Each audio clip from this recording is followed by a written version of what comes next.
and welcome to episode 30 of the Carlson Cards podcast, where we interview a new collector every single week. And this week we have an amazing one on. So we have Jesse, who goes by @Flippity_Flip_Cards on Instagram. You might know him as the wide receiver guy. So today we're going to be talking about wide receivers. If you like football, if you like cards from the 90s and 2000s, this will be a really enjoyable episode for yourself. And I just want to, thank Jesse for hopping on here. And Jesse, how are you doing? How's your week going? How's life and everything like that?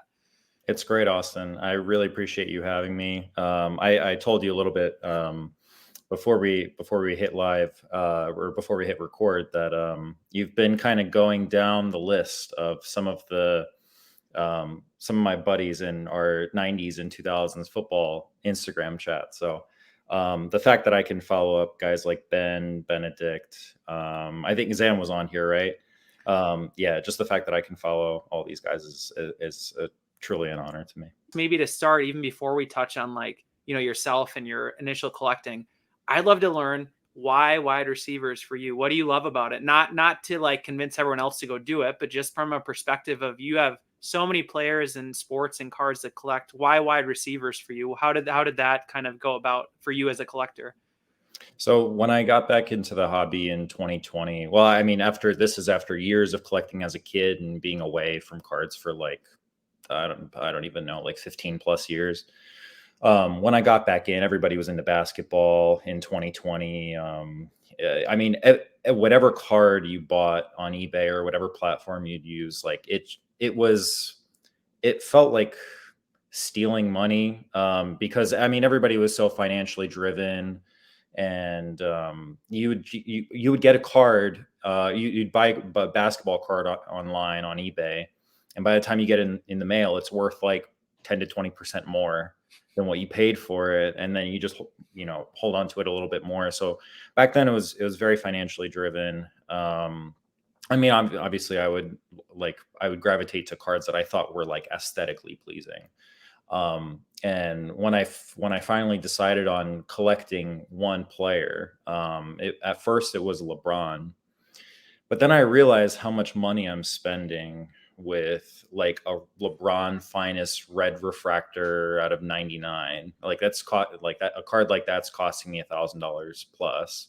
And that's red's not even my favorite color. And 99 copies. I mean, it's rare, but what if you want to go for the golds or anything like an X-Fractor or something more short printed. So at one point it must have been a Discord group I was part of way back when, and I saw somebody was selling Julio Jones cards, and the cards were awesome. If I would look for something like that for LeBron, I'd be spending I'm not kidding, 20x, if not higher. I was gonna say probably 100x depending on the card. I'm being very conservative. Even now it's probably still 100x. And I knew wider. So I was always into receivers since I really started watching football when I was 6 or 7 years old. I'm a lifelong Eagles fan. I bleed green still.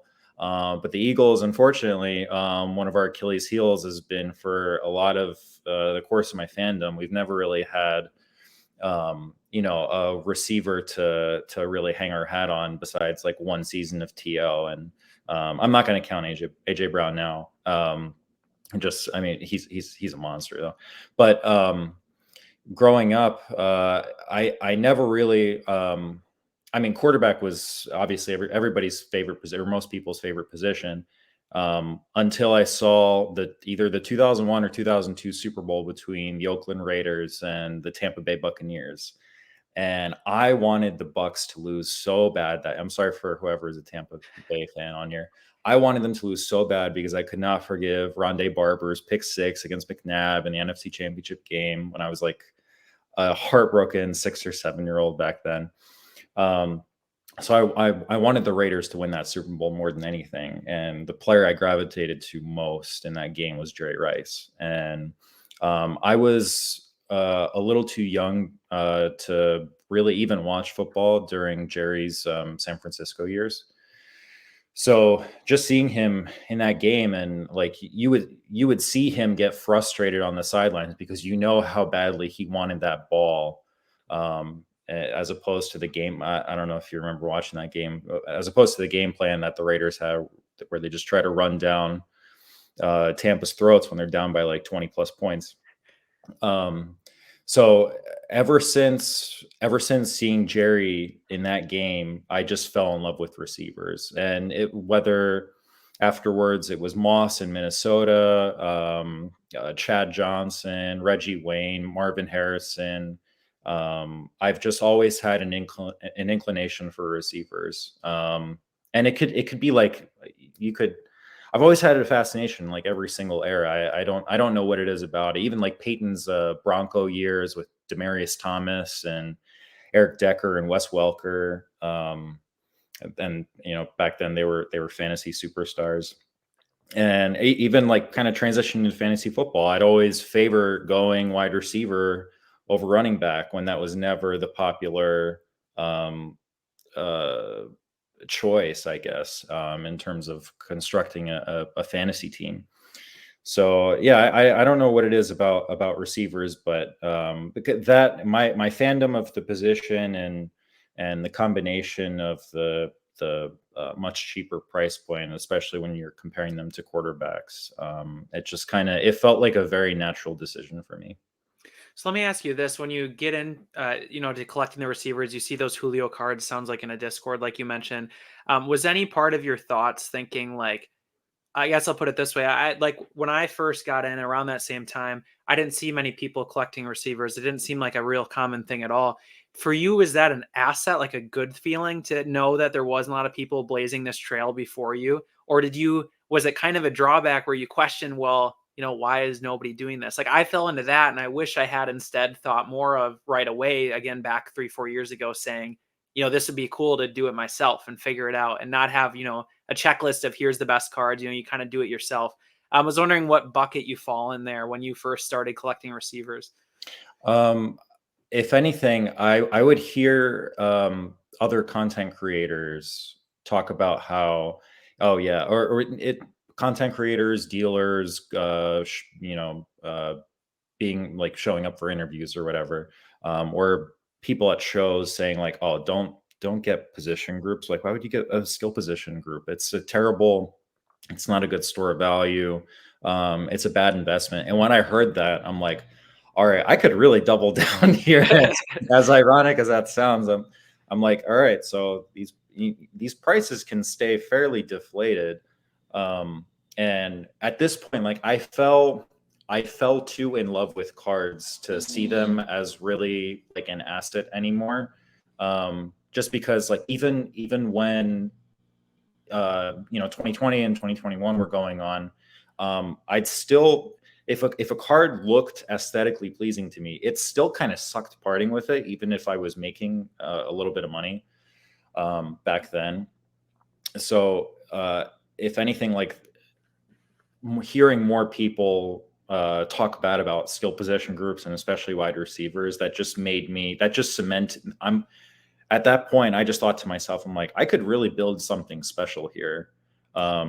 Good diving into this position group, and I guess at some point down the road, we'll talk about my choices for the specific guys that I collect. But I figured there's no way I'm going to be able to build the best LeBron James collection in the world. I don't have endless funds. And even if you do have endless funds, it's really freaking hard because you have a lot of passionate player collectors, especially of LeBron. So you could give them a blank check and they're not going to, part with some of the stuff that they have. So with somebody, with some of the receivers that I have, I felt like I could really build something special. That's awesome. I love the point you made there. Something about you quit looking at them as an asset. For me, I think that took me a little too long where I was too much thinking of value in terms of like, again, right when I got in of buying cards that I think would be worth money in the future, instead of just leading with what I thought was cool and my own nostalgia. And then I don't know about if you found this too, but it's like crazy once you start again, looking at the cards that are around me on this image that I've chose to collect now, I don't really care about what people think about them today. I just care that I want them. I think they're rare, they're hard to find, they're players I love.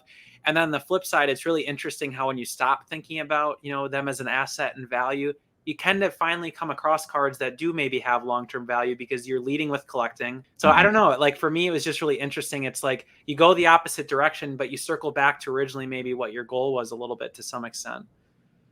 Yeah, for sure. I mean, with the quality of cards that you can once you start going past the more expensive players and the more expensive position groups, and honestly, like sports, if you go away from a lot of high end basketball, you could find some really nice cards. Like what you're saying. I mean, I've been tempted by uh some like tight end cards. I've been tempted by other skill position groups. I've jumped a little bit into running backs, but I realized, like, depending on the player that you go after, it can get really expensive. So that was just kind of a dangerous rabbit hole that I thankfully didn't really jump too much into. But um, yeah, I mean, you'd be surprised at the quality of cards that you can find out there. And like I said, I mean, value at this point, value doesn't really matter to me. I'm a very big aesthetics guy. I'm sure you are as well. And I think Um, you said even too, you like something about the stuff. You said something like the cards are cheap now. I hope they stay that way. That's exactly what I think all the time. Is like I actually, again, we're obviously talking about this here, and there's people who also collect this. There's a lot of us out there. mhm. But I think we're probably pretty similar in the extent of it actually drives me nuts when there's randomly it's like worth more than it was a couple months ago if you see an auction because it's like, oh crap, I maybe I want to collect this now, it's might be gone, like that kind of thing is always tricky with this. Yeah, like, all right, now the price that the PSA 10 was a couple months ago. Ugh, okay, I might have to pay that for the PSA 9 if I'm seeing, like, somebody put up a megabit and a hit and it's paid for. Um, but yeah, that it gets a little worrisome from time to time. But yeah, still a fun avenue. Awesome. So, Jesse, then I think next, a lot of the questions I think I have to ask will tie to your cards. So, I was wondering if we could jump right over to some of the amazing cards you shared that are in your collection. One of the questions I had sent over to you was asking about maybe some favorite sets and parallels that you've really enjoyed collecting and maybe like the look of that sort of thing. So I was wondering if you could touch on maybe the parallel we have in front of us, talk about some of the cards, and most importantly, a lot of the audience listens only on audio. So if you can describe the cards, I think everyone would greatly appreciate that. Of course.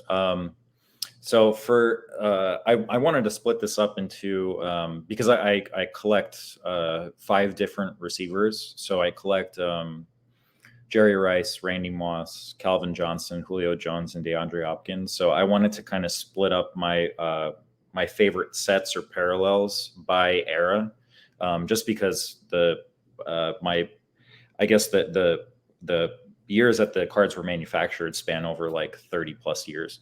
So it felt natural to kind of break these favorite categories up by time frame. So when it comes to the 90s, in terms of at least what I what I have the most for what I have the most out of the 90s is the Star Rubies parallel from Skybox Premium.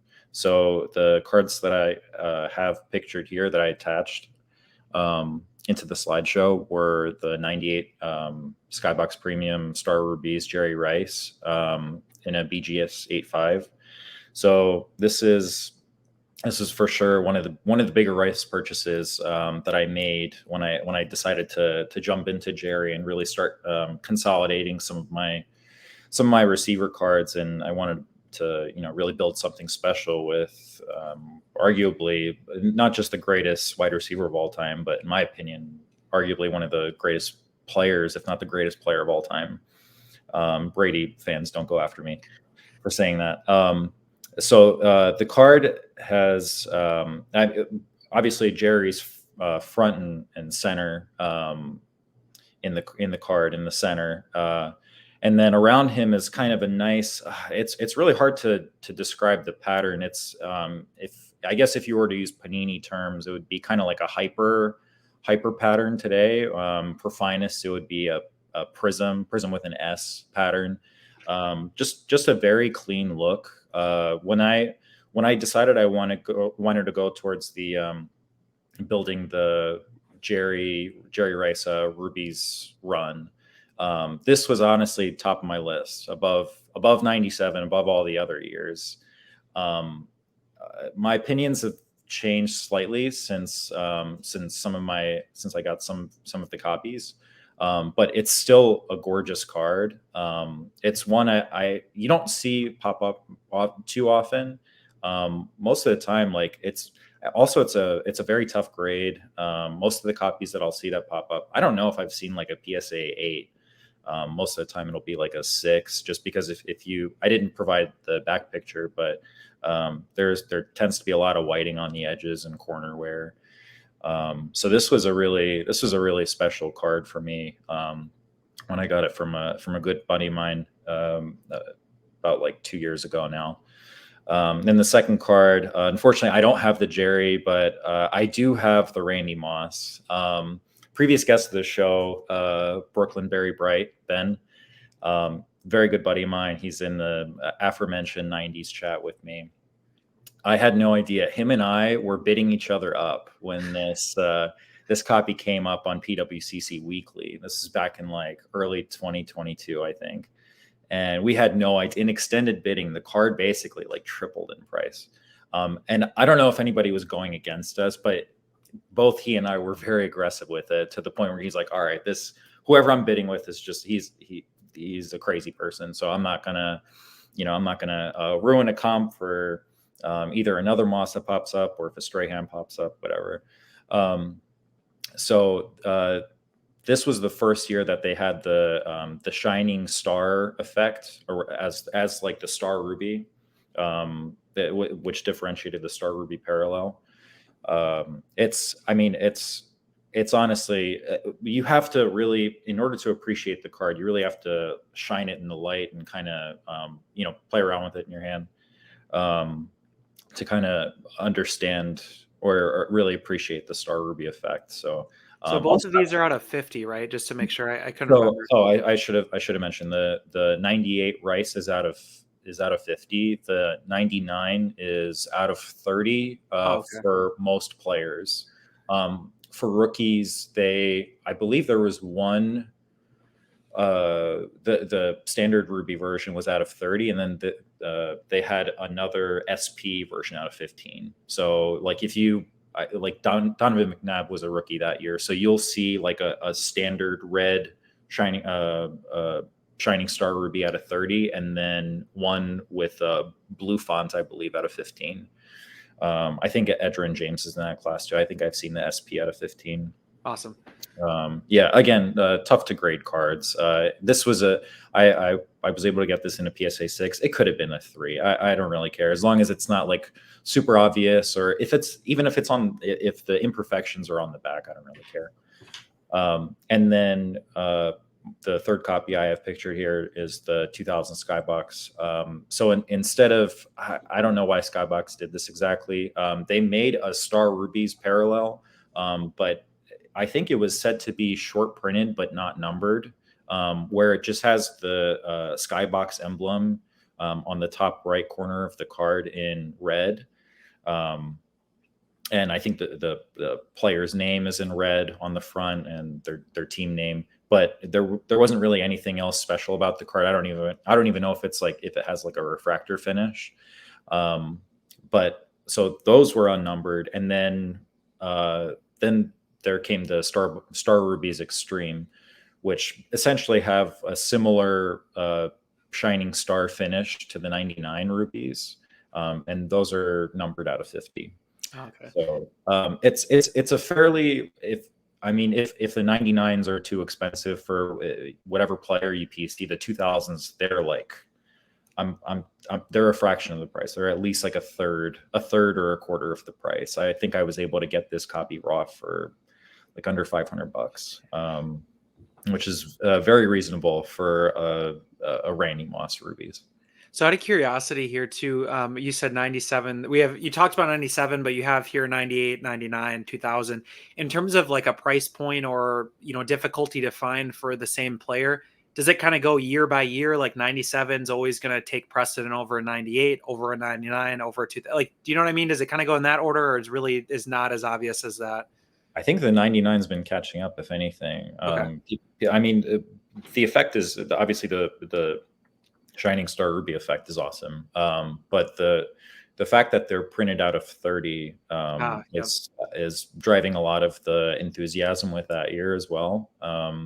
I feel like I've been seeing more all-time highs with the 99s more than anything. And I mean, in terms of aesthetics, I think it's I guess we'll I don't want to bury the lead or anything, but 97 has my heart. But the 99s, I mean, they're gorgeous, and some of the asks on them are crazy. I think within the last week or so, there was a raw Jerry Rice that became available on eBay for like, the guy has it for like $30,000 or best, just some crazy price. But yeah, we're definitely seeing some new or people trying to set all time highs with some of these cards. Awesome. All right, your next parallels we're going to touch on here. But before we do, I wanted to ask, so you mentioned about the 5 receivers that you really focus on. I was Mhm. really curious, how did you decide on those 5 specifically? Did you kind of try to get a few from every era? What was the mindset behind saying, I'm going to stick to these 5 and these 5 only? So I started with, like I mentioned before, basically Julio Jones was the first player that really like made me more inclined to start collecting football as opposed to basketball. Um, and I first went with Julio for, I mean, he was my go-to receiver to draft in fantasy football. Like I'm pretty sure his rookie year, I think I drafted like Matt Ryan, Roddy White, Tony Gonzalez, and Julio Jones. That was that was a dangerous game to play. Don't do that for fantasy football for four guys on the same team. But I loved him since Alabama. I've been a fan of his since he came into the league, and it was just a very natural inclination for me to start off with Julio. And I mean, it's kind of a cliche answer, but you're hearing more and more football collectors talk about fantasy football as being a nostalgic reason for jumping in, especially into skill position players. Honestly, the same thing happened with once I got into Julio, Calvin kind of fell into place. Those two are the two I remember, because like going together, because you would always, for some reason, people would draft them in the first round, but no receivers otherwise. It's always Julio and Calvin first round. Otherwise, Yeah, it's all running backs. yeah, and then just seeing all the, I mean, Megatron, seeing all the jump ball catches in the end zone, the Hail Marys to, Megatron's down there somewhere. Yeah, I mean, it was impressive what that guy did over the course of his career. So it was just kind of natural for me to go there. And so once I settled on those two, I was thinking of somebody present today, which made me go down also the DeAndre Hopkins rabbit hole, who I still collect today. I mean, that guy, one of my buddies, Vol and NC, Justin, who's also in the 90s chat, he's a Titans fan, which, I mean, he's happy to root for him now. But I remember we were talking about Hopkins one day, and he's like, man, I don't think I've seen that guy drop a pass once. Like he does not drop a pass. And it's true. Like that guy is like Stickums on steroids. Hopefully not really, but but yeah, I was definitely inclined to want to collect somebody in their prime right now. I even jumped a little bit into AJ Brown. But I felt eventually with AJ, I felt really uncomfortable spending the amount of money that sellers wanted for some of his really nice cards. Just because, a guy's in the league for only 3 years. For me, I'd rather see someone have like a decade or around a decade of excellence before I really start to, start spending serious money. And once I started getting out of some AJ Brown pieces, that I had, I figured like, listen, there are some really nice Moss and Rice cards out there. If like AJ Brown cards are going for this much, I'm seeing really nice Rice and Mosses go for less. So I might as well jump into them. So I sold every single card of my AJ Brown collection to try to fund Rice and Moss. And like I said, those were some of the first receivers that I fell in love with. I was afraid to get into them at first just because they were quite a bit more than some of the other guys that I mentioned. But honestly, since I parted with the AJ Brown stuff, I've never really looked back, and I dove headfirst into those guys as well. That was gonna be my exact question. Was gonna say, did you ever look back and say, "Dang, I wish I didn't do that," or is it 100% glad that you stepped backwards a couple decades with the players and you're happy with that? No, I'm so much happier with the Rice cards. I could have gotten the best AJ Brown cards. I was definitely heading towards that direction Mhm. too. But it would have, like, if I wanted like a black finite, I would have had to pay an arm and a leg. It would have been like months salary.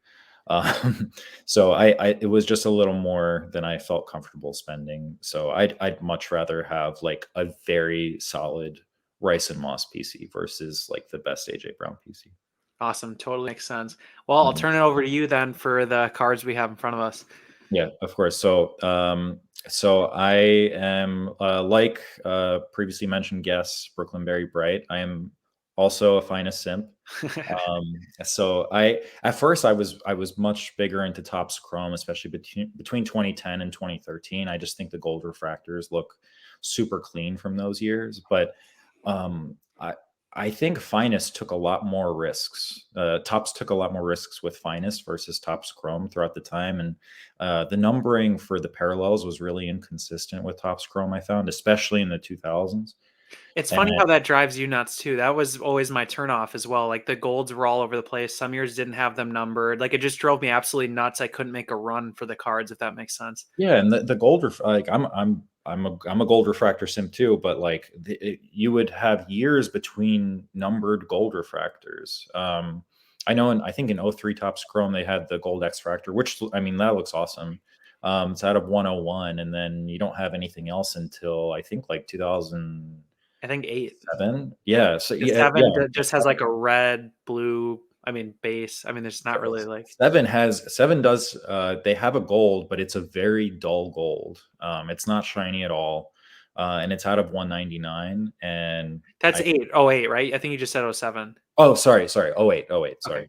Um I was like, where is this gold? I've never seen it. I need to go no, find no, no. this. No, yeah, I can't even think of what '07 looks like right now. But yeah, '08 is just a super, super dull gold. I have a few mosses, but I don't bother showing them just because like people are underwhelmed when they see Mhm. them. Part of it for me too, I don't know about you, but like what drove me a little nuts, like oh 08, you say it right there for the golds are out of 199. What I didn't like is there's a parallel that I'd much rather have than the gold. I'd rather have the red out of 25. And that kind of always drove me a little nuts. Like I'd just rather go for those and ignore the golds then at that point. Yeah, at that point, scarcity is your best friend. Like, Mhm. yeah, I mean, the reds look nice. But some of the parallels look very nice, but for whatever reason, I mean, I don't know what Topps did with football that year. The golds look really nice in basketball. Mhm. They shine like crazy, but for whatever reason in football, I don't know. I guess they I mean they had to have used a different card stock, or they just didn't add like a foil finish or something. I'm not really sure, but yeah, like I was saying, like finest, um, the short printed parallels were, you could tell Topps was taking some risks, and more often than not, they hit than missed. So the first couple of cards I have here are some mid 2000s finest gold X fractors of Randy Moss. So the first one I have is from 2005. Um, Fortunate enough that it's a PSA 10, numbered out of 10. I didn't realize this copy was on eBay for a while, until Ben told me. I think he told me in person at the 2022 National in AC. And the seller, I think he travels to a lot of shows. I don't know if he lists too much online anymore, but his prices tend to be very reasonable. And I honestly have to look back at who the seller was just to see if they have anything else hidden. Um, but it sounds like this copy was available on eBay for a while, or he was maybe he was putting up and taking it off every so often. And I see it pop up in one of my saved searches, and the buy it now price was very reasonable, but he had it at best offer. My instinct, as soon as I see the best offer, like the price could be stupid good, it could be really good. um like my instinct is to just at least go down, like, I don't know, 20% from the guy's ask. So I put in an offer that's like maybe like $100 less than what he's asking for. And I'm on my lunch break at work, and I'm just like, I can't get this card out of my mind. And like, I not even 15 minutes pass by. I'm like, you know what? I can't be cheap here. Someone else is gonna get this. I've never seen this card before. So let me just hit bin. I hit bin, and this was like the first bin, like instant bin that I hit that I had like zero regrets on. The It's card is you're gorgeous. never gonna see another one of these for 2005 either. The I 10's don't just unbelievable. I think maybe I've seen one raw. I Mhm, can't even remember who else has it. Maybe Wordle Combat, but I can't mhm. remember if it's the '05 or '06. What I love about this X Fractor, not the whole. I mean, there is quite a bit of gold on there, around the left and right edges of the card. But also, if you look closely, you can actually see the X Fractor effect on Randy Moss's helmet, and like you could Let's see it go. on like his jersey. It's just, I don't know. I just thought that was kind of like a nice little addition that was made in the '05 Finest set.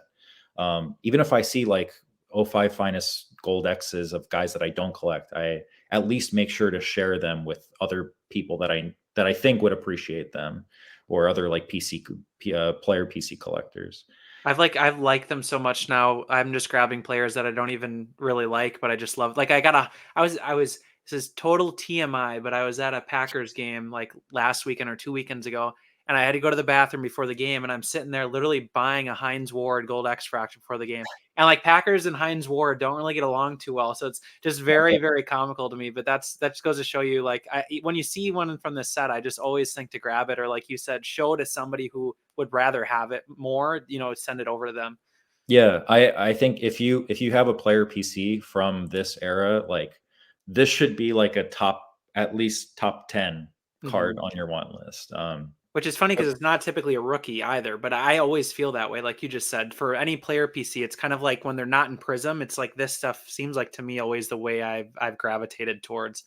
Oh yeah, for sure. And I know moss collectors that don't even touch Raiders gear Mhm, mhm. cards. And even they're open to this, like a card like this.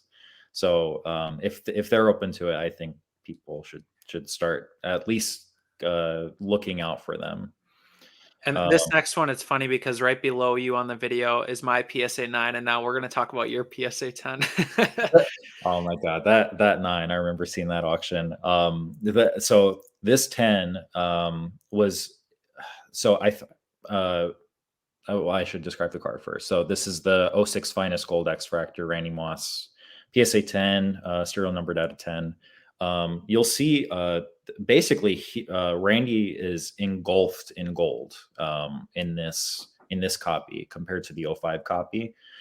So whatever the color of the refractor finish is, that's gonna basically encompass, like, that's gonna engulf the player in that color. So, and gold is my favorite parallel in cards. So naturally, this is one that's been on my want list for quite a while, and this was passed on to me originally by Stacking Slabs. It was passed on to me by Brett. He was at I think it's called the Midwest Monster.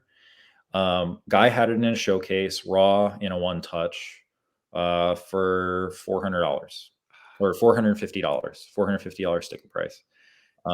This was summer of 2022, a little bit before the national, and and I responded way too late. I think I was at like I was at the beach. There was like a concert series. So I don't even think I saw this until we got back to our hotel.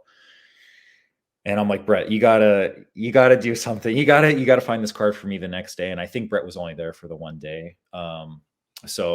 But I mean, if it wasn't for him, I wouldn't have this card in hand.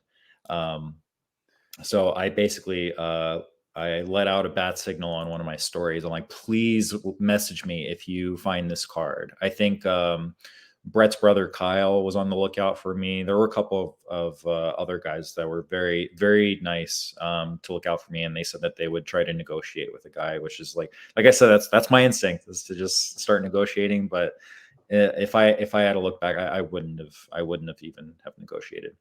Especially Um, because I paid twice that for a 9, and I'm or- very happy, and I'm very happy to do that. So oh that's my just goes to god, show yeah. you how awesome of a card this was. I, And to gem it, I mean, still too, just sitting there raw, 15 years old card just sitting there, it's just insane. I honestly, I would have been. I try not to get too many duplicates. This is one that I would have considered. I was not bidding because I know this was a highly desired card among finest guys, Moss guys. I was going to be hands off. But if nobody else was interested, I would have been all over this. Um, and Yeah, so going back to the show, a newfound friend of mine, I guess at the time, I don't even think we said two words to one another, but we just happened to follow each other. My buddy Hugo, I think he goes by Nebrolian PC, the French Texan on Instagram. He found it for me, negotiated for me, and I sent him the money right away. He shipped it to me. We've been friends ever since. Um, so honestly, big credit to him, big credit to the McGraths and anybody else who helped me along the way, because I wouldn't have been, I probably wouldn't have even have won out on the PSA 9, honestly, if it came to auction. So yeah, super fortunate to get that copy. Honestly, easy top 10 Moss card in my collection. Um, Absolutely awesome. yeah. So cool. Yeah, and then going next in order, we have the 2011 finest Julio Jones Mosaic Refractor out of 10. It's a PSA 10. I purchased this earlier this year. It's been a very high card that's been very high on my Julio wish list. It's his rookie year. Um, Definitely not an easy card to find for any player, rookie or not. I'm sure Ben has talked about this on your guys' finest episode. But 2010 and 2011 were the only years that finest produced mosaic refractors. These kind of I guess like now we call them finites, but basically these like cards with these the silver finite finish or mosaic finish. Um, and Yeah, it's the fact that I own any copy, let alone a 10. I'll pay whatever for it, just knowing, especially, I don't know, some of the finest parallels from 2011, they beat up 2011 Topps Chrome pretty good. So I'm very, very happy to have that card. And then in 2012, kind of underappreciated in my book, or forgotten about parallel, is the 2012 finest pulsar refractor. Um, so I have the Calvin Johnson numbered out of 10 PSA 10. So funny enough, I owned this card before. I didn't pay much for it back in, I think, 2021. I paid maybe a little over $100 for it, already graded. And I just didn't quite appreciate it as much at the time, just because maybe like some of the Panini like pulsar parallels kind of like, polluted my mind with like, all right, well, I mean, yeah, it's numbered out of 10, but so in a consolidation effort, probably going into a couple summers ago, I didn't even think about it. I just listed it on an eBay auction, let it run for a week, and then whatever it went for is whatever it went for. I think the guy only paid like $70 for it or something, the winning bidder. And looking back on it, I'm like, man, I really shouldn't have sold that card. And almost 3 years later, I see it pop up for a bin. It was listed OBO, but the bin was like 4 or 5 times more than what I sold it for. And I didn't realize it was the exact copy that I had until we agreed on the deal, or when I submitted my final offer. And I'm like, dude, I recognize your username. You were the guy that bought this from me at auction. So as soon as he heard that, he's like, you know what, whatever, just we'll agree to your last number. So I paid significantly higher than what I sold it for. So just be selective with what you sell, kids, because you never know when you're gonna want something back, especially if it's numbered out of 10, and it looks as nice as the Pulsar. So yeah, that's a card. It was a fairly recent re-addition into my collection, and one that I'm very happy to have back. It's funny how that happens with these finest parallels where like you said, these are the SSPs where every year it seems like they have a different one to go after. And you like don't even fully appreciate some of them until time goes by, if that makes sense. Like Mhm. I can't recall if it's 2014 or so, but I have like a Peyton, I think it's a Pulsar as well, but they're out of like 25 or something. I can't recall Yeah, exactly. 20 after 2012, they got they still look really nice, but they got a little weirder with the numbering. Like Mhm. 2013 had the like I mentioned it before, the Prism refractor, which it kind of looks like it looks a little more like in the direction, like if you think like 98 rubies or 99 SPX radians. It kind of has that a little bit more of that effect on it. Those are numbered out of 25, and then like you said, 2014 finest had the pulsars that were out of 25. And they kind of grow on you because you see the parallels in other sets. And so that's, I think, to your point, I right away, I was like, oh, this isn't even, that cool. Panini has these parallels all the time. But then you start to realize you never see these. You never see these. I'm like, oh, No, I'm actually very glad I picked this up for Peyton Manning. Like, this is really nice. I like this. It's yeah, kind of fun. yeah, Like, yeah, oh, not at all. I'll consider like Peytons and Brady's if they're in a reasonable price point. I'll at least look at them and probably pass them along to friends. which rarely ever occurs, apparently, but Yeah, that happens. true. Reasonable price point, I mean. But Yeah, so what do we got next? It looks like we're stepping into Panini, and we have some different receivers that we didn't touch on a ton yet. So I'm excited to chat about these cards here. yeah, sure thing. So in addition to a finest simp, I'm also a Prism Gold simp. My group therapy sessions they're really eating up a lot of my time with all of these different parallels that I'm simping over. So um, to start off, I kind of wanted to represent at least one card for each of my favorite years, and they just happen to be the first 4 years of Prism in general.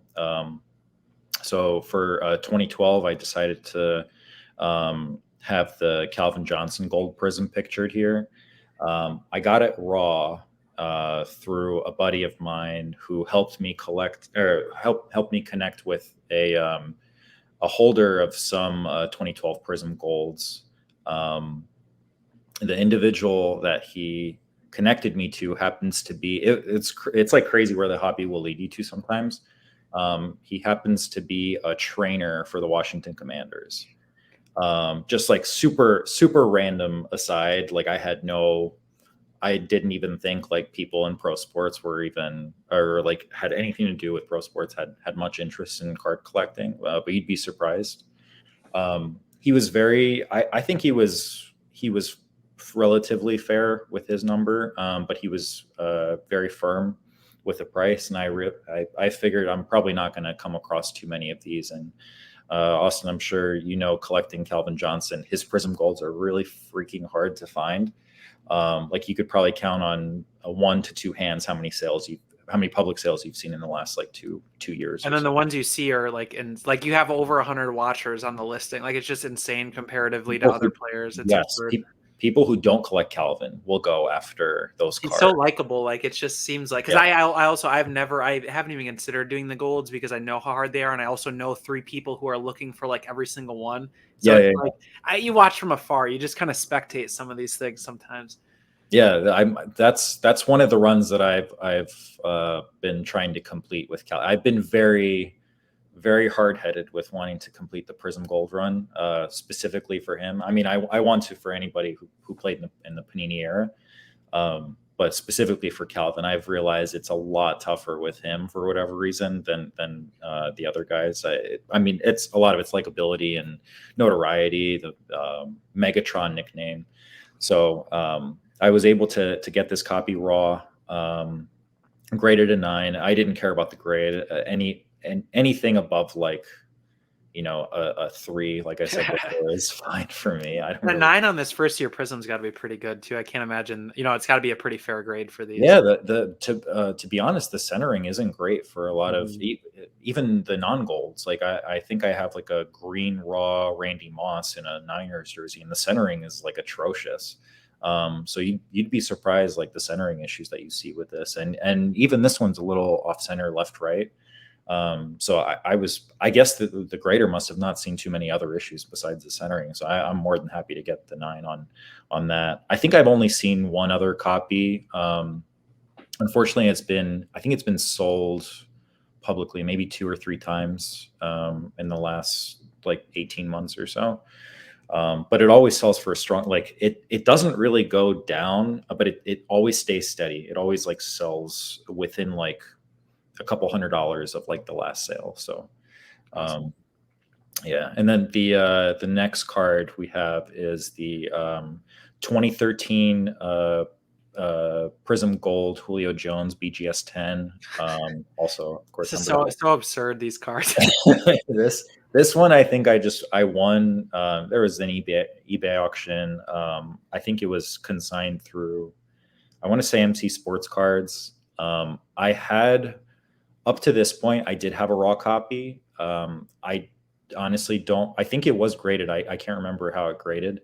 But as soon as I saw this, I was more than happy to let the raw go.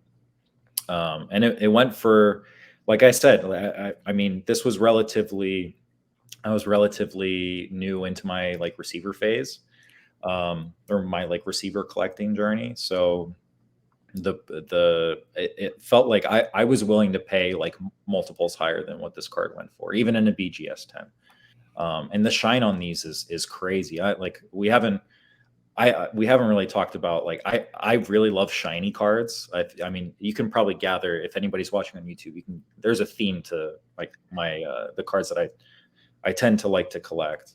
2013 Prism and 2013 Select Gold specifically are probably the shiniest like cards that Panini's ever designed that I can think of off the top of mind. So I have a really big gravitation towards 2013 in general.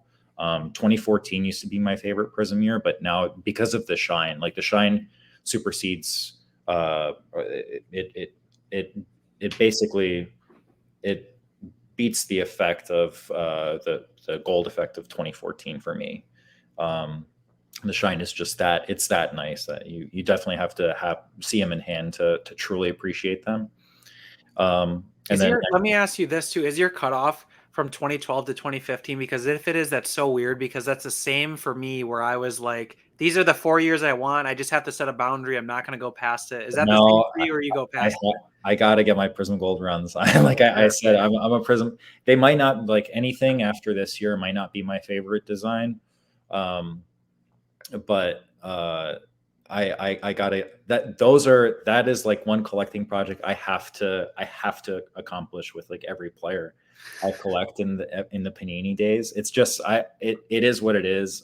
Like I've tried to tackle on and then abandon certain other projects, but for whatever reason, just the Prism Gold project, it's one that I can't shake. And probably because it's so hard to complete and they look so dang good. Yeah, it is. I mean, you tend to see more copies available for, I want to say, from like 2018 or 2019 to present day. You definitely see them pop up more often, like regardless of player. But for these early ones, I mean, once you see it, and if you feel that it's within a reasonable price for you, you should definitely take advantage. Awesome. And then next we have the 2014 Prism Gold DeAndre Hopkins. I could have picked Hopkins or Julio. I just didn't have another. I didn't pick a Hopkins slab yet, so that's why I decided to add him on here. So it's the 2014 Prism Gold Hopkins, DeAndre Hopkins PSA 10, numbered out of 10. What I love about this year is that the gold effect, it kind of reminds me a little bit of 2006 Finest, where the color of the parallel engulfs the player. You don't see, I mean, you don't see the background of the field. You just see the player in the action shot with all of the gold behind them. The shine on these is really nice too. Not to take away from the shine of 2014 Prism. 2013 is just that much more impressive. But yeah, I bought this copy raw on eBay. Graded it. Was lucky enough to get a 10. Honestly, don't know if I've seen another one. I can't remember seeing another 2014 Prism Gold Hopkins. And then next, it might not be my favorite year of Prism, but we have the 2015 Prism Gold Julio Jones out of 10, PSA 10. This copy I've been pestering one of my buddies on Instagram, Card Collector 12312, for maybe a year. This is, so like I said, I've been working on the Julio Jones Prism Gold run. For quite a while, for probably, I want to say at least a year, I've only been needing the 2015 and 2016 to complete the run. So this card, this was huge for me. I've never seen another copy surface, publicly anyway. I think I missed out on a 2016 raw like a year or two ago. It was on eBay for maybe 20 minutes for 200 OBO, and it was snatched up just like that.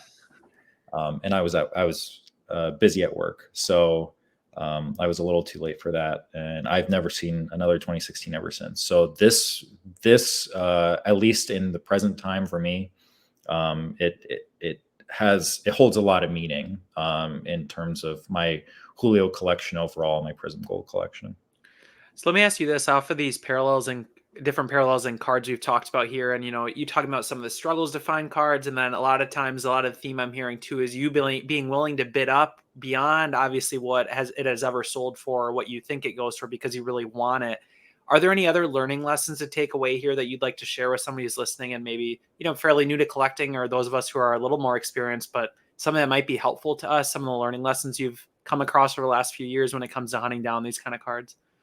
I think definitely, especially if you're on Instagram, try to find even if you're not in a community, like the core of collectors that collect a certain player could be there could be a very small collecting group, but at least talk with these individuals one-on-one, because you never know if somebody finds like a duplicate.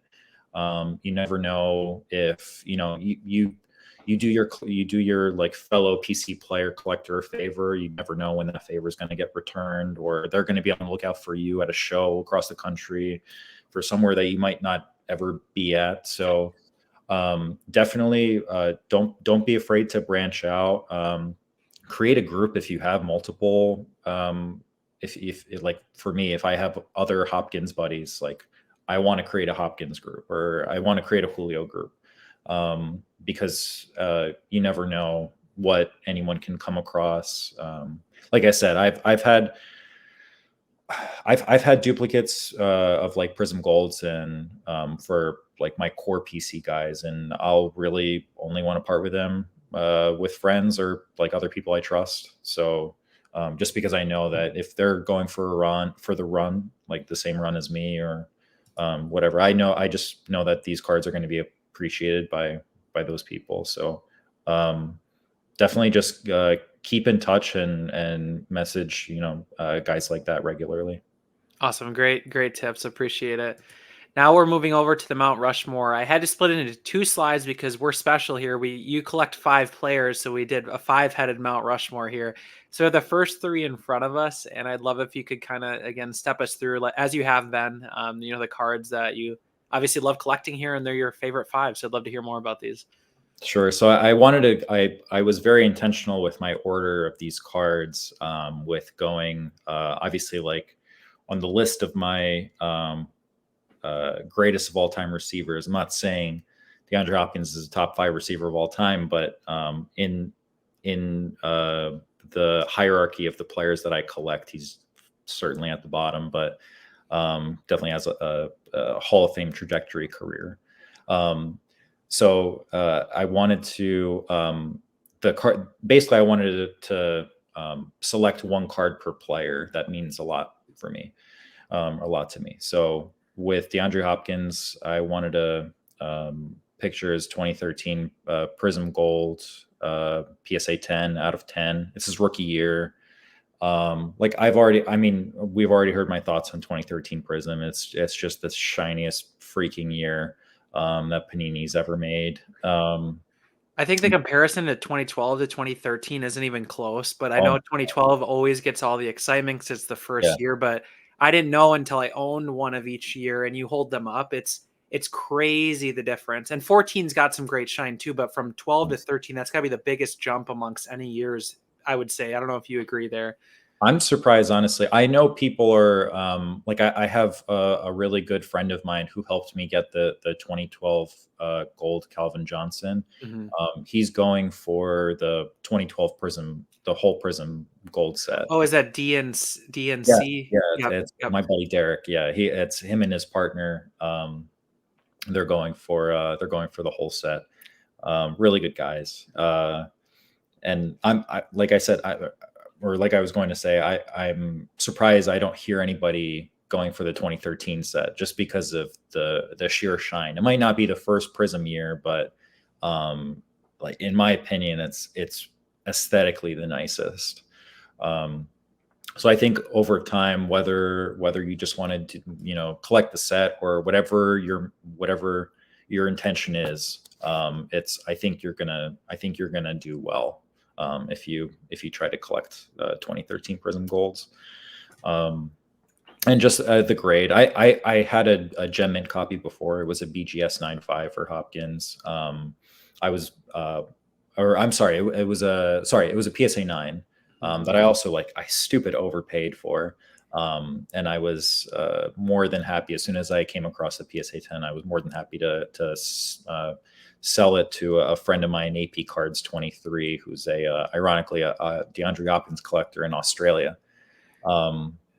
I guess Hopkins collectors go far and wide. There just aren't too many of us, um, yeah, I was more than happy to part with it to gather some funds for this card, and I knew somebody else, one of my other friends would appreciate the PSA 9 copy, so I was So more I, than happy to get this. So I got to ask, obviously from what we've seen, we're hearing a lot of PSA 10, PSA 10, BGS 10, stuff like that. Is grade a big factor for you? Has it just kind of went that way, happened to be because you've, graded quite a bit of these yourself, you end up with 10s, or are you actively striving to upgrade a 9 to a 10 if you find one at auction, that sort of thing? Is that something you actively look for on cards like this?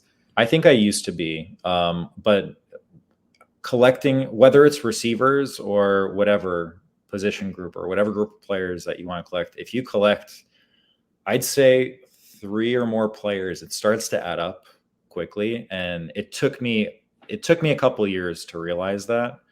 But before I would always try to upgrade, like no matter what, I would try to upgrade. But now I'm at the point in my collecting journey where I'll take whatever. For whatever reason, I don't know why PSA 8 golds just really bother me. I have a few.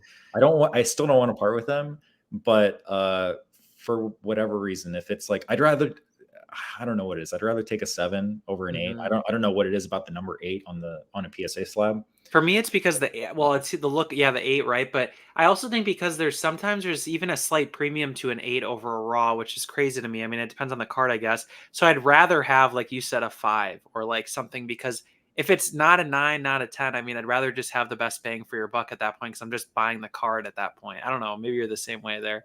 And honestly, how badass is it if you have like a Prism Gold PSA 5? That's like you're showing off your battle scars there. Yeah, I Like have a Chris Johnson, got a major crease, 2012 Prism. But I would never buy, and I just wouldn't buy a 10 because it's not a player I collect. But I love the card, so I came across a raw damaged copy, and like you said here with the 8 comparison, I just rather have that 5. It's just awesome. Like you said, the battle scars is somebody who really enjoyed the card, probably some kid or something.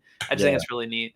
Yeah. Same here. Like for the 2016 Prism Prism Gold Julio, I couldn't care less about the grade or whether or about its condition if it's raw. So if I come across it, I'm smash binning it. There's no negotiating there. Yeah, fair enough. And so second here card, I mean, this looks like the absolute pinnacle of like a Julio PC, I'd have to guess. Oh, it's my best Julio card. It's not even close. This is a gorgeous, gorgeous color and design. I'm not going to spoil what the parallel is, but this looks amazing out of the context of this parallel. I got to say, I've never seen one from this year. This looks amazing. Oh, for sure. So this is the 2011 Topps Finest rookie superfractor for Julio, 1 of 1, graded in a BGS 9.5. So what I love about the superfractor effect, and there have been other years of superfractors that the effect isn't quite as pronounced. Like the further down you get into the Topps run, like for both Finest and Gold, the superfractor effect kind of it starts to dull down, especially in 2015. Whereas here with the 2011, you have what I'm assuming is Julio Jones in his rookie premiere event photo shoot in his pads, running a route or running with the ball in his hand. And you can see on the bottom left where his name is shown, and on the top right, you see red coloring outside of like the typical gold superfractor um, uh, type design around the middle of the card, but you still have like those discs, those like gold discs shown there, except obviously in red. So it's the finish on here is just it's probably one of the cleanest I've seen. I don't know if you've seen this that like the superfractor effect on the red. I don't know if you've seen 2006 Finest superfractors. Yeah, I've seen the Brady PSA 10 Oh as my god! superfractor. Yeah, I've seen it in person. Yeah, Oh it's man, wicked because it's over red. That you're right. The whole card, it's the superfractor. It's the right. superfractor effect, but over the red, right? Because it's like a red color for the background. Yeah, I believe so. I think the base and the base refractors are red, so Mhm. they put the discs in red. Still it looks badass. Like I love Yeah. gold, but that looks like a really cool looking card. So this was like it seems like megabid is like the term of the year. This was a true megabid.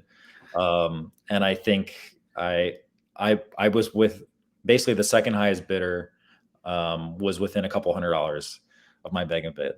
It's definitely the most I've spent on a Julio card. I don't know if I'll ever spend that ever again. But again, this was early in my Julio collecting journey, and it's just a card that I still can't believe I have after all these years.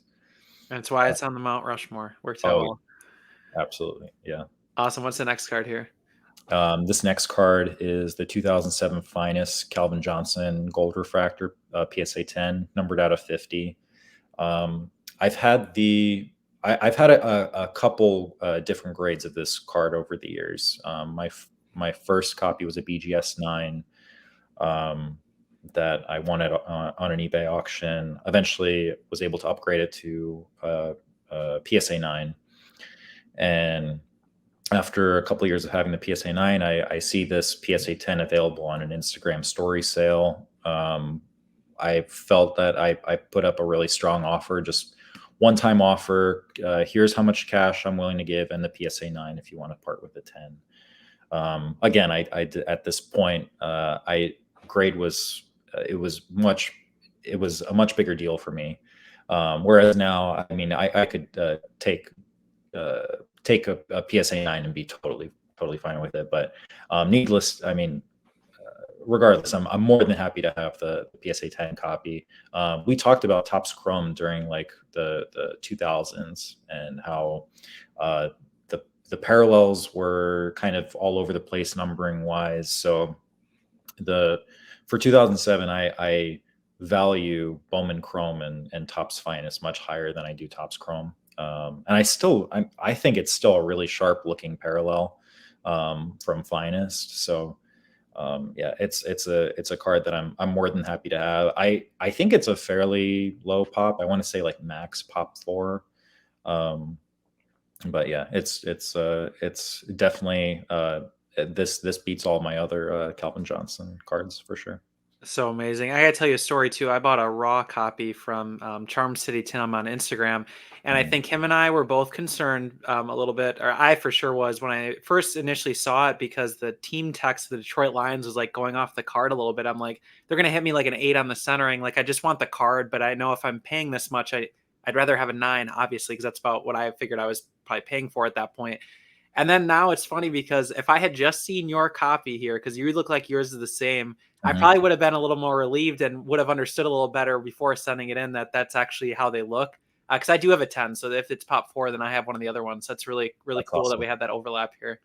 That's awesome. I did buy a raw copy earlier this year for what I thought was a pretty good number. I just, I'm seeing more and more of your solo videos of, just, what's the worst that can happen if you Oh, submit a card to grading. So, unfortunately, mine graded an 8, and mhm. we know how I feel about Yeah, PS4. just said that. But I was more than happy to part with it to a friend. So, No, um, totally. And I wonder too, like, just a final note on this part. You talk about the grades, sometimes maybe not mattering as much nowadays for you, but I always think, like, for me too, if it's out of 50, then maybe the grade matters to me a little more than if it's out of 10, because you can distinguish, because you might see these golds, but how often do you see a 10? Like this in front of me right here is the only other copy that I've seen now outside of the one that I have, which is really cool. I mean, you see nines, you see raw occasionally, but I don't know if you're similar in that regard, but that's just one thought I have on the grading too here. That's true. I can get behind, especially during the top stays where the more desired parallels tended to be not always, but tended to be numbered out of 50. So I can definitely see grade mattering a whole heck of a lot more when you're talking about 5 times the print run compared to, like, let's say a Prism or a Select Gold out of 10. Yeah, totally. Mhm. Awesome. So final two, we're kicking it back to the 90s, both two absolutely ridiculous cards. So excited to talk about these. So my the number 2 card for doing countdown on my Mount Rushmore is the 98 Fleer Brilliance Randy Moss 24 karat gold at a 24 graded PSA 7. These cards have blown up in value and popularity the last 2 years or so. If you look just besides the shine, like these cards, again, I love gold engulfing the player. I'm okay not seeing a background of the field if I see the color of the parallel. This card is so freaking shiny. Um, and on the top right, where you see the lettering that says 24 karat gold, inside that lettering is actual 24 karat gold, um, which you definitely don't see that very often by card companies or any company really these days. So I can only imagine how it felt pulling these out of a pack, and all of the gold lettering up on the top right must have been scratched like crazy, just because gold is a very sensitive it's a very sensitive metal. I thought you were going to say people are trying to scratch the gold out of the 24 karat here. That'd be hilarious. Oh my god, I would That'd be a nightmare. Oh, I'm yes. gonna I'm gonna go pick up all these. They're like 20 Yeah, bucks at the time. We're gonna yeah. go smelt the gold and make a bar or something. Oh my god. Oh, please God, no. Or like, that would be horrible. But this copy, maybe not this exact copy, but this card eluded me for quite a while. So there was a golden auction. I can't remember if it was like a golden weekly or what, but I saw another PSA 7 become available, and I'm thinking to myself, like, all right, if I'm gonna go balls to the wall here. Like, this card has been so high on my wish list since I started collecting moss. I haven't seen another copy become available. Um, there is no way I'm losing this. I'm okay not making, and this was in the summer, and I'm used to having like frequent enough mail days. Um, we're all guilty of that. We kind of have to scratch the itch somehow. So I was more than okay not having a single mail day for the rest of the year, if that's what it meant to get this card. And I requested through Golden. I think through Golden and PW. I don't know if PWCC has like a bid limit, but I know Golden does. And I did have to request a bid limit increase to even have like a chance at this card. And unfortunately, I did get the bid increase allowed, but unfortunately, I lost on the auction. I was a baby about it. I feel bad for my fiance having to deal with that with me for the rest of the night. We were at a beer fest too, and I found out that I lost, and so I'm like, we can all only imagine how I was reacting after that. But yeah, that was very painful. And I met up with a buddy of mine at the 2022 National in AC. His Instagram handles Gotti one of one, and he's another like receiver collector and Boston area collector. And he goes, you know what, I think we're bound to see another one. You see a sale that high, and the sale was definitely at least for that grade, it was a good bit higher than whatever the previous public sale was. He goes, this show's big enough. I think we're going to see another copy. I'm like, get out of here. No, we're not going to see another copy. I'm going to sulk here. Like we are at the National, but this was like a month's time between the auction ending and the show. So I was still kind of sulking. It was that important to me. And I go, I'm walking around, and then I see, I don't know if you're familiar with his account, Spur Fan at Tech. Yep. He had it in a showcase, and this exact copy, and I could not believe it. My jaw dropped. I'm sure he saw dollar signs when Yeah. He wanted a strong number, but one that I knew at this point, if I just might not ever have a chance to get a card like this ever again.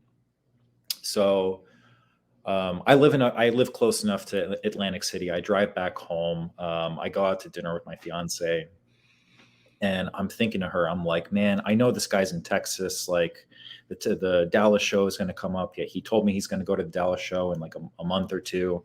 Let me figure out how to get this amount of money in cash to bring with me to the Dallas show, and then hopefully get a deal done there. So I wanted to get something.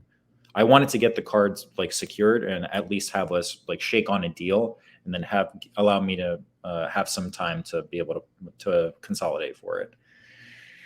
The next day I come back to his table, and I'm like, John, all right, I thought about your number. I can go a little bit less if we want to do a cash deal. And he just looks at me, and he's heartbroken. Like I see in his face, I see his heartbroken. I'm like, John, what's going on? He goes, I just sold this card a half hour ago on Instagram. And I like, oh man, all that the feelings of the auction just hit me all over again. And I couldn't believe it. I'm like, man, dude, I'm never gonna get this card. I told my buddy I was walking around with, and a couple months later, time passes by. I kind of forget about it and make a couple other purchases as the year goes on. And then I see it available in a story sale, a very quick story sale, no price. And the guy just goes, serious inquiries. Like if you're really interested, let me know. So I message him immediately. We kind of go back and forth for maybe a day or two about the number. And he was willing to sell it to me for a little bit less than what he purchased it for, because it sounds like he wanted to take his collection into an entirely different area. I think he wanted to go like really deep into vintage baseball, because that's what he was most passionate about. So he was willing to fortunately take a small loss on it.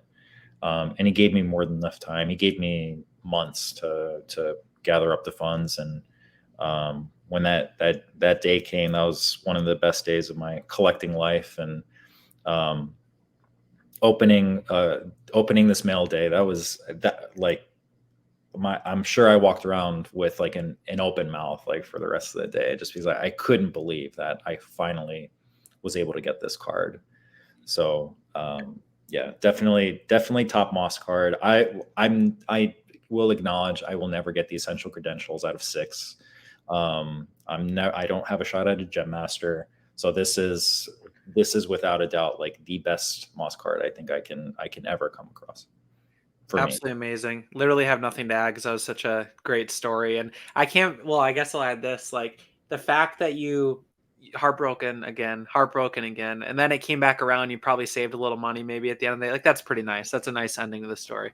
I honestly, it was kind of a blessing in disguise, given the amount of time that passed in between, just because I was able to pick up a couple of other pieces um, that I was able to save up for. It gave me more time to save up for this card specifically. So um, yeah, it was. I think in the end, it was kind of a blessing in disguise.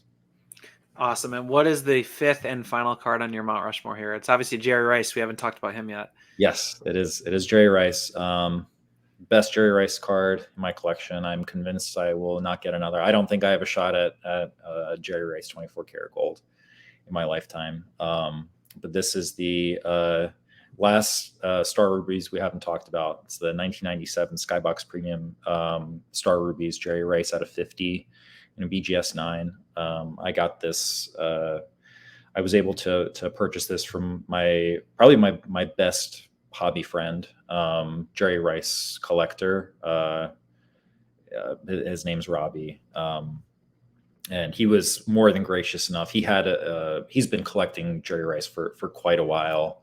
And he did have a spare copy, which was this copy that he knew how passionate I was in my wide receiver collecting, and he knew I wanted to dive deep into Jerry. So, and this was the reason that one of the reasons that this is the top of my Mount Rushmore, and honestly, my favorite card in my collection is just because it was the first big card I ever purchased in my life, where I really had to like make moves to make this happen.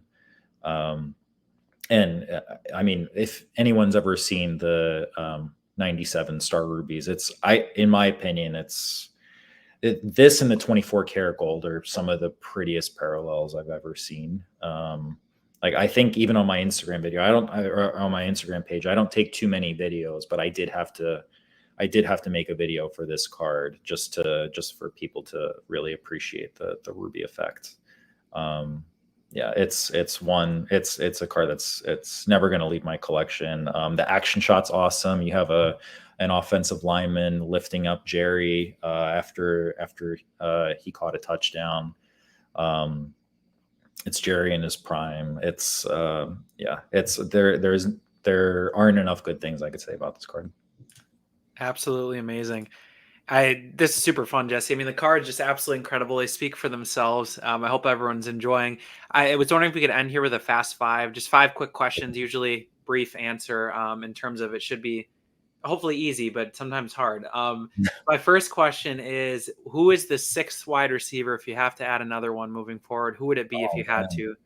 Oh man, You had to have thought about it. I'm sure you've thought about it.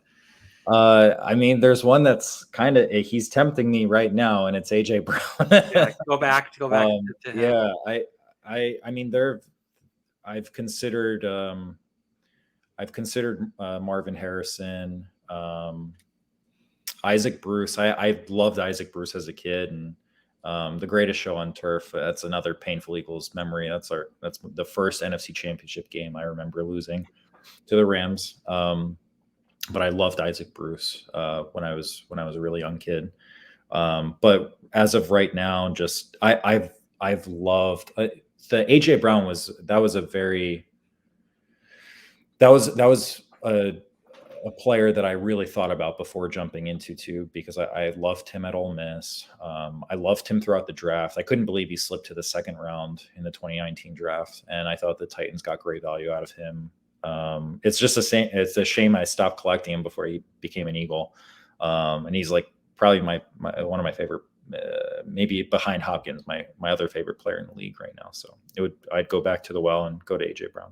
Okay, awesome. Second question, what's your favorite hobby outside of cards? Um,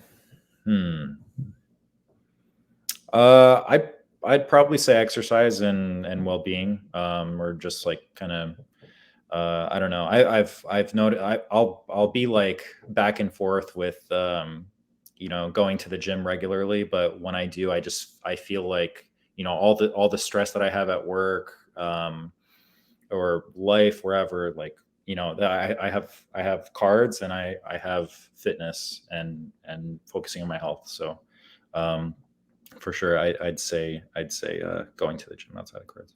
Awesome.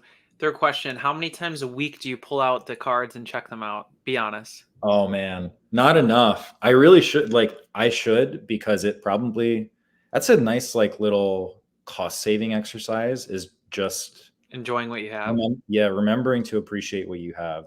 I, I I do have a weird thing where, like, I work often enough. I tend to I work a good amount of, I guess, overtime at my job, so I don't have as much time with my cards as I wish I did. So I'll just, in order to, like, appreciate them, I'll just grab one and take it to work with me, and it'll be a different one. Like, whenever I have time to grab it, it'll be a different card every time. But it's always something that I appreciate, and it helps me appreciate the card more too.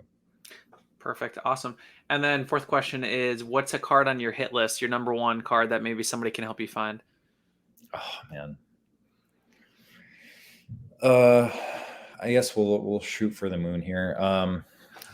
Give me the 2011 Topps Chrome Julio Jones Superfractor.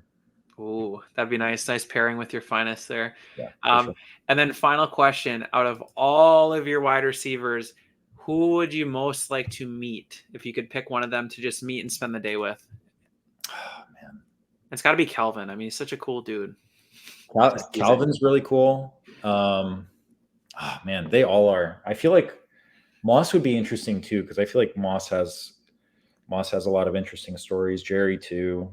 Um, I don't know. I don't know. Something about Julio is just really tantalizing to me. Like,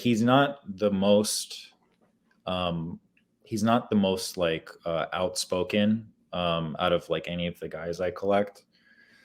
So I kind of want to pick his brain a little bit in terms of, like, how his career went, like, what was he thinking, and, like, during his 300-yard receiving game back in, like, 20, I forget, like 2017 or 2018. Yeah, he's one that I just genuinely wish I heard from a little bit more. So honestly, out of everybody, I'd probably go Julio Jones. Awesome. Really appreciate it.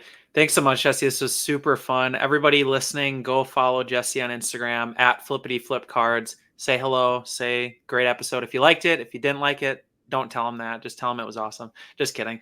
But again, Jesse, just thanks so much. This was super fun. Really appreciate it. Thanks, Austin. Keep up the great work.